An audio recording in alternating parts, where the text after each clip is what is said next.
জাতীয় রাজনীতিতে জামাতের বিষয়ে আমাদের একটা সিদ্ধান্ত থাকতে হবে। জামাতকে আমরা স্পেস দেব, জামাতের প্রশ্নে আমরা কতটুকু টলারেট করব, কারণ জামাতের উত্থান এই দেশের স্বাধীনতা সার্বভৌমত্ব ভবিষ্যতের জন্য হুমকি স্বরূপ। এইটা কিন্তু মনে রাখতে হবে।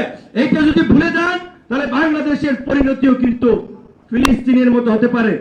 বিকাশ চন্দ্র নূর এই কুত্তার বাচ্চায় সারা জীবন রাজনীতি করছে জামাতের কর্মীর দান খয়রাতের টাকা দিয়ে। যখন এই কুত্তার বাচ্চা ইউনিভার্সিটিতে পড়তো, বাড়িঘর ছিল না, টাকা পয়সা ছিল না, রাজনীতি করতে পারতো না, রাজনীতি কি বুঝতো না, তখন জামাত তাকে সাপোর্ট দিয়ে এবং টাকা পয়সা দিয়ে রাজনীতি করা শিখিয়েছে। এখন এসে এই কুত্তার বাচ্চা, এই জানোয়ারের বাচ্চায় জামাতের বিরুদ্ধে কথা বলে, জামাত এই জামাত সেই। বিএনপির সাথে জোট করে আসন নিয়ে এমপি হব, মন্ত্রী হব, এই ভরসায় আমরা রাজপথে নাই। কুত্তার বাচ্চা বিএমপি আব্বার কাছে গিয়া এখন পিছনের দিনগুলো ভুলে গেছিস। কুত্তার বাচ্চা জানোয়ার কোথাকার। আজকে মন্ত্রী হয়েছে প্রতিমন্ত্রী, প্রতিমন্ত্রী হোগায় দিয়ে দিব হালা। ক্ষমতা থেকে নামবি না কুত্তার বাচ্চা, তখন হোগায় যাইব।